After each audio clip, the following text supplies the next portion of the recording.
Welcome to Candid Africa, truthful and unapologetic. Should we just live as a continent and believe that anything that we want, we have to go to the West to get it? Of course, no. So this is the generation that should actually change the narrative for this continent. Otherwise, we can never make it. The world is growing faster than we can ever imagine. Right. And we must equip ourselves with our own realities and dig into solutions for the African continent, and therefore we register the development that we all want. But youths have to be in the front line, and we must be equipped with quality education, well informed by the African reality, in order to realize those agendas. We are talking about the fourth industrial revolution. We're talking about artificial intelligence. We're talking about a future in which individuals must be prepared in a way that they can come up or face all challenges and then navigate a way out. And to do that, Africans must be equipped with readiness to take up responsibilities, and as well as being equipped with quality of knowledge to be able to stand those particular powers and to be able to stand those particular change, because the change is inevitable. So we must prepare for it. To many African societies, we have been relying on Western models, Western way of perceiving how societies need to be in order to shape our development agendas, our projects, our development models. But these things have not been working for us. Now the fact is that I'm just saying that all African countries need to start looking inward.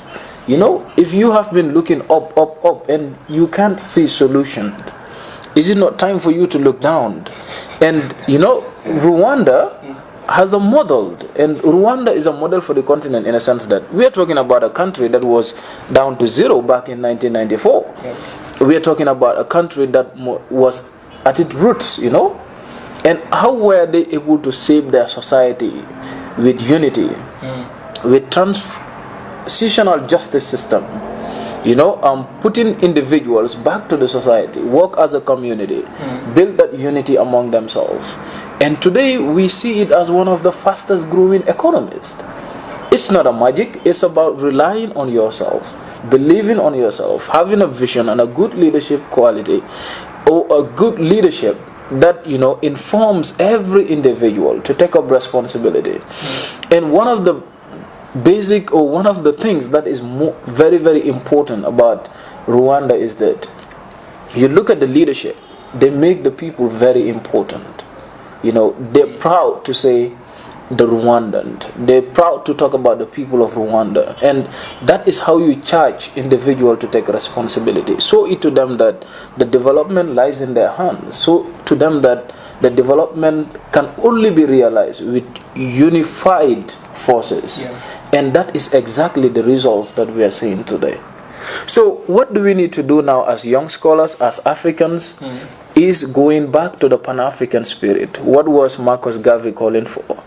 What was B. Du Bois calling for? What was John Henry Clark calling for? What was, we can talk about them, the sacrifice they've made for this continent, even with the fact that they were not born in the continent, but they just see themselves with their color, with their blood, as individuals who belong to us.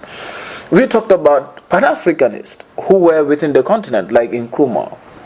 We can talk about, so many of them, like, Julius Nyerere of Tanzania. We can talk about Gambians, Edward Francis Small and etc. We can talk about the Nelson Mandelas and etc. We had like big generation of African leaders who stood up to fight against dominance, to fight against control. But the same battle that they were doing is still here. You've made mention of Thomas Sankara, for instance. I look at him as something extraordinary because of the way in which he stood for his people. With the belief, with the vision, all these things that we're talking about today. Human right of women, right to employment. These are his own ideas. He was talking about them at a time when no one, including European countries, were not.